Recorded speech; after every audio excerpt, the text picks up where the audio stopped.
All right. I know what you're thinking, but just hear me out here and I can explain. I have not lost my mind. What is up, everybody, and welcome back to the channel. As you can see behind me, we have an absolute mess of blue painter's tape all over the side of the Genesis and covering almost the entire front and rear fender flare. You're probably sitting here super confused, have no idea what I'm thinking, but I'm going to explain exactly what I'm thinking and what the plan is, if I'm doing it and if I'm not doing it. But in order to explain what that mess is, we need to jump onto the driver's side and show you exactly where this idea started from. Alrighty guys, so as you can see, we're on the driver's side of the car now, and clearly there's no blue painter's tape on this side, and that's because we're going to be using this as the base or control side for the sake of this video. So everything we explain on the passenger side will make sense after you see it on this side. Now, for those who don't know, these are Remake fender flares. I've had them for just over 6.5 years now, or 6 years I should say. But I love these fender flares, don't get me wrong. I like the way the arch goes all the way down and then goes down to the bottom of the body of the car. Same thing with the rears, where it doesn't just go on the quarter panel then stop where the side skirt meets the quarter panel and the side skirt meets the fender flares. I like how it's almost like a Liberty Walk style versus like a V1 FRS Rocket Bunny style, where it stops right where the side skirts meet the rest of the car. So I do like that. Now, there has been something that has bothered me ever since I've gotten these things. The front doesn't do it as bad, but the rears are really, really bad. And I've had these things for so long that it's actually starting to seriously bother me. And I'll show you exactly what I'm talking about right here. Alrighty, so if we take a quick look at the rear fender flare here, you can see that from this hardware hole to about this hardware hole, for some reason these fender flares have what I call a shelf to them. So if you can see, the fender flare kind of smooth transition up, and then it hits this ridge and just shelves off into the quarter panel of the car. I don't know why it does that. As you can see, the lower front section of the rear flare and then the lower rear section of the rear flare is flush to the car. As you can see, there's no ginormous ridge. I mean, this is basically about an inch here and there, maybe just over 3/4, just under an inch, but it's pretty significant.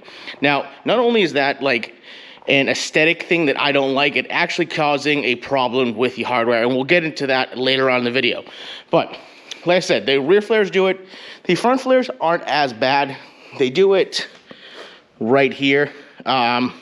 It's not as significant, but there definitely is a little bit of a ridge. I call it the shelf. If anybody has ever heard me talk about this in person, how much I don't like this, I call it the shelf.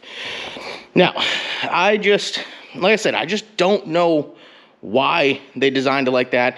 I feel like if you look at this, everything flows nice and even, flows, and then you get to this section where it's just this big shelf. Don't know why they do it, but that's exactly what I'm talking about. Alrighty, so to explain exactly what I'm talking about, where the gap between the body of the car and the fiberglass fender flare is affecting the well nut that is holding the fender flare into the body of the car, we're going to use this piece of just aluminum composite right here to act as the body of the car. So now you drill a hole, you take a well nut, you put it through the hole, and that's how you fasten it in. Then you take a bolt.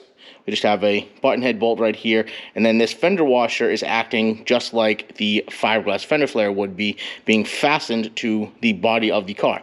So you take the bolt, put it through the fender flare, put it up to the car. Now, the way well nuts work is that if the material, aka the fender flare, aka the washer right here, is not tight up against the body of the car, aka this piece of aluminum composite here, the well nut will not be able to tighten down and properly hold it in place.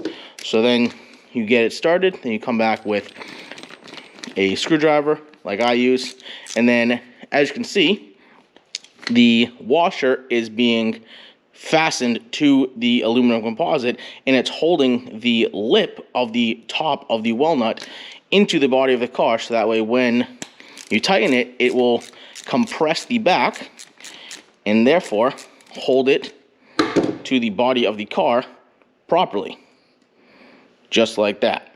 All right, so now to demonstrate what happens if you have a gap here, we're going to take a 1/4 inch shim and we're going to put it on the aluminum composite in between the washer and the well nut. And as you can see, the well nut is already coming up. But now if you put the washer there and you get the gap, as you can see, 1/4 inch gap between the washer and the aluminum composite, aka the fender flare and the body of the car. When you go to tighten this down now, you will not be able to get the well nut to pull itself and compress on the inside of the body of the car.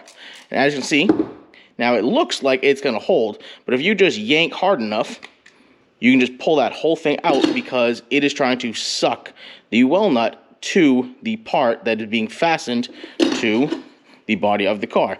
So that's why I'm saying when you have the 1/4 inch gap between the body and our mock fender flare here, aka this washer, you do not get a proper secure hold, and you don't get to take advantage of the proper fastening of a well nut. Alrighty, so now that that explanation is out of the way, hopefully you guys now understand what I'm talking about, where you get a little gap between the fender flare and the body of the car that creates an issue with the well nut being able to properly compress against the backside of the body of the car. So hopefully that came across and you guys understood exactly what I was talking about. But now we're gonna dive back into the driver's side of the car here, so that way I can show you exactly what my plan is to remedy both the aesthetic problem and the functional problem.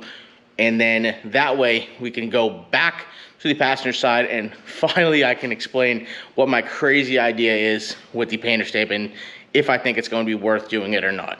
Quick look at the driver's side fender flare again, and we're going to go over exactly how we're going to fix both of these problems real quick.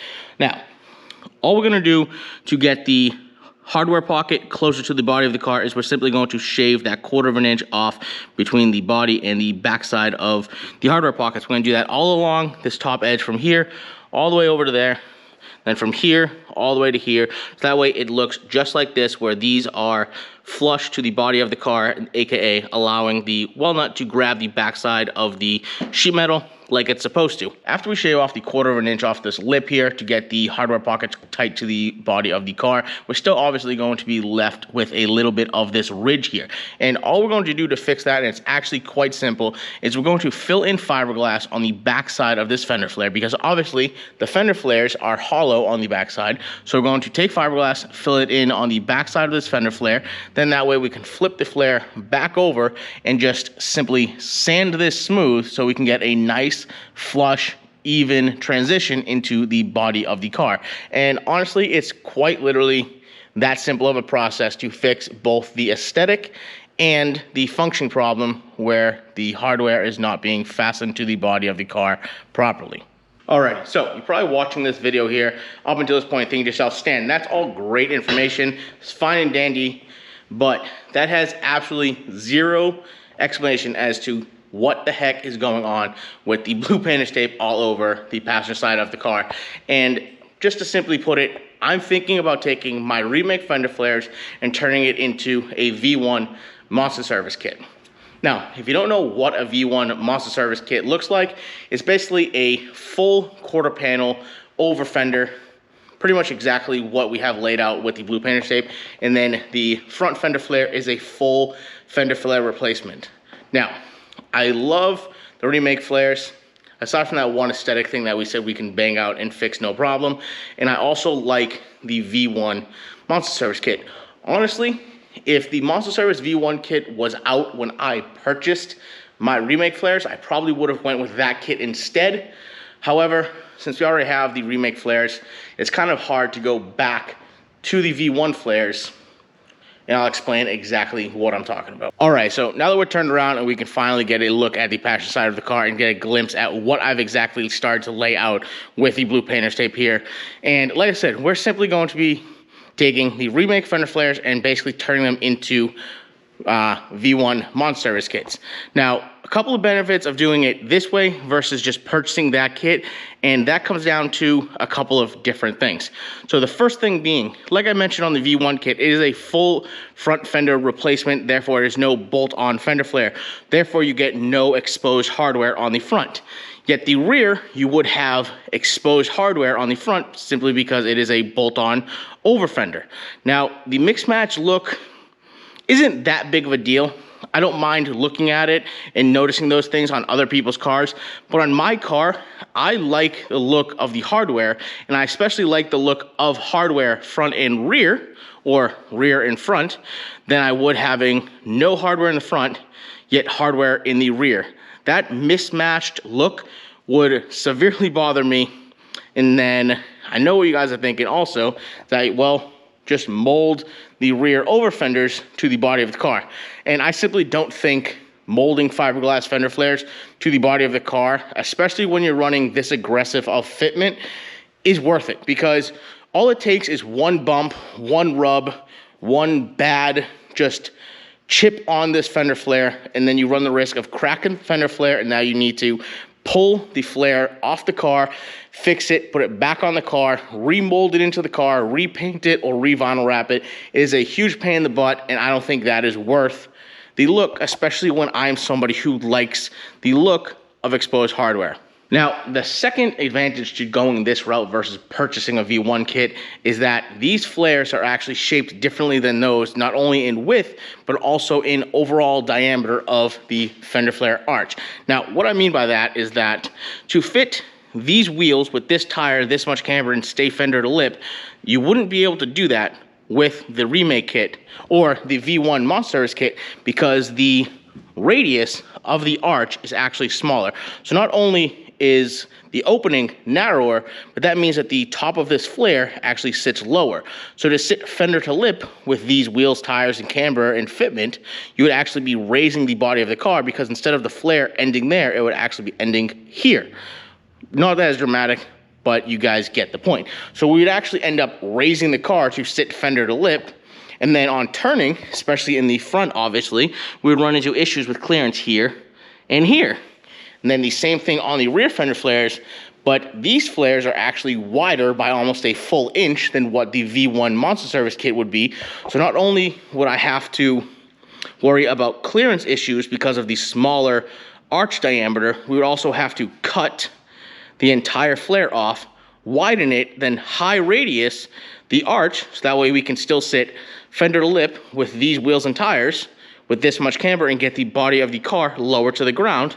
And then we'd also have to do the same thing on the front, where we'd have to cut the whole fender replacement in half and then high radius the arch, so that way we can get the clearance to sit exactly how we do with these fender flares. If you just listen to all of that spiel, you're realizing that buying a V1 Monster Service kit, going out and spending $1,200+ for that kit to just chop it up in multiple ways to heavily modify it to fit these wheels and tires and camber and fitment and get the stance and the load of the body, all that stuff, you're saying to yourself probably, duh, no kidding, that doesn't make sense. Exactly. But the Monster Service kit has one giant advantage over these Remake flares, and that's that they do not go around the side skirts. Now, I know earlier I mentioned that what I like about these flares is that they come all the way down and wrap underneath the side skirts, which is great. I love that look, until I want to get the side skirts lower to the ground to match the front bumper, which touches the ground when I air out. Now, the only way to get the side skirts, aka the fender flares as well, lower to the ground would be to put a side splitter on it. Now, most people will just add a side splitter to the bottom of the side skirts and the flares, but because the flares actually sit just a little bit lower than the side skirts, the side splitter kind of bends up in the middle, or there's a gap between the side skirts and the splitter. Now, I can easily make side splitters, fill that gap in, bodywork it, make it all look flush and pretty and all that stuff. But it is just a little bit of a bummer that I have to go through all that work to not be able to just simply run aftermarket side skirts that would sit 1/2 inch to 3/4 of an inch lower like I would with the V1 Monster Service kit.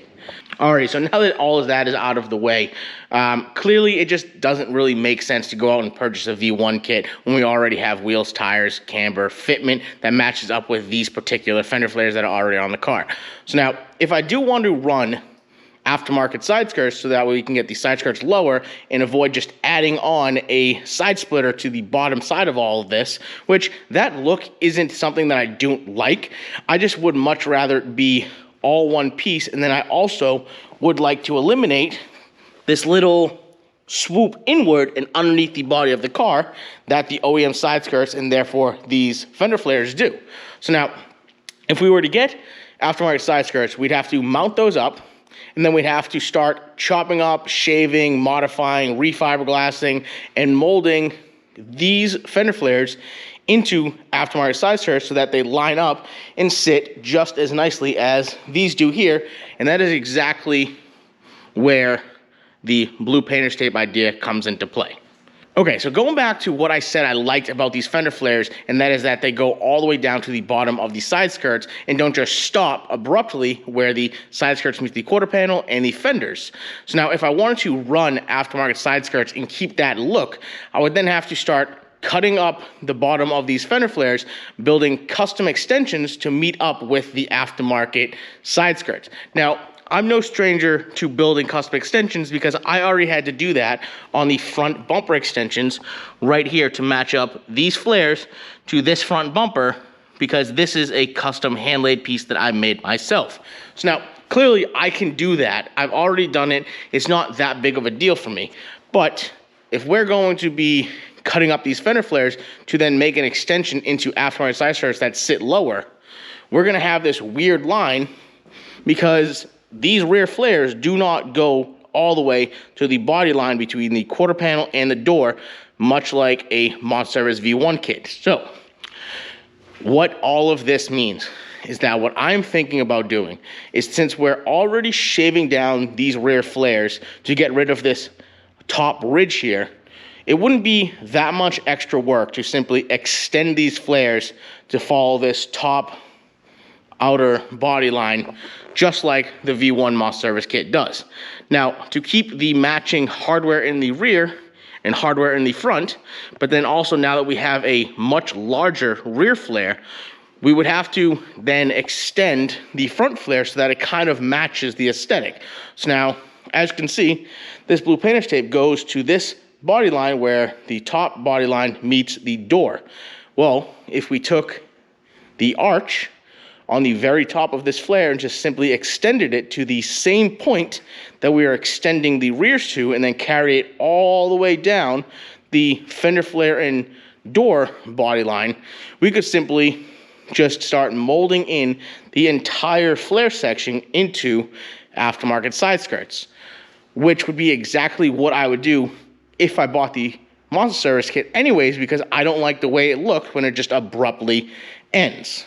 Alrighty guys, so just to try and summarize everything that I've said in this video, because I know it's just been a ton of talking, but what I'm trying to figure out is if it's worth it to go full-blown custom on these fender flares while we're already going in and shaving out that ridge like we went over on the driver's side of the car, because that is something that is 100% going to happen. We need to take out the ridge not only for aesthetics, but also for a function standpoint on the weld nuts like we went over.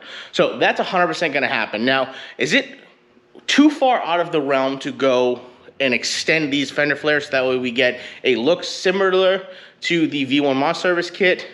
I don't know. That's where I'm at.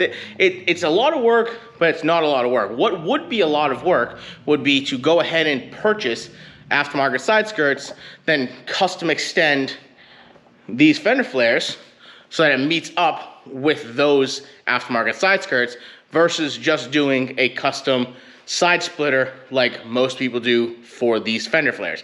Now, like I said, I could just make it like fill in the gaps, make it look good, don't go crazy. Then if I did that, I could also control how low that side skirt comes to the ground, because I don't want the side skirts or the side splitter to be too low, because then when we go over something, say like a speed bump, and we high center the car, we would then crush all of the custom work or aftermarket fiberglass side skirts that we purchased, and we definitely don't want to do that. So now, if I just made custom side skirts, left the flares as is, and just shaved out that ridge, didn't go through all this effort to do this painter's tape, I could only go down 3/4, half an inch. So that way, if we did high center, the chances of breaking something would be less, but we'd still be getting that aesthetic that I want with the side skirts being lower to the ground. So that's basically to wrap up however long this video is turning out, but that's what I'm trying to do. So I don't know, that is what we need to decide. I need to figure out what I want to do. Is it worth it to go that far the season is coming up. I mean, it's almost springtime. Springtime's coming up here, so we don't have a ton of time if I want to catch the beginning of the season. So that's exactly where I'm at. But I don't know. I've been sitting here for a few days looking at the blue painter's tape on the side of the car, and I am having a super hard time deciding on what I want to do. So I figured if I try and take it from inside my head, talk about it on camera, hopefully that'll help me make my decision a little bit easier. But with that being said, I'm gonna wrap this video up because I know I've talked way too much and I've made this video way too long. But peace out. Catch you on the next one.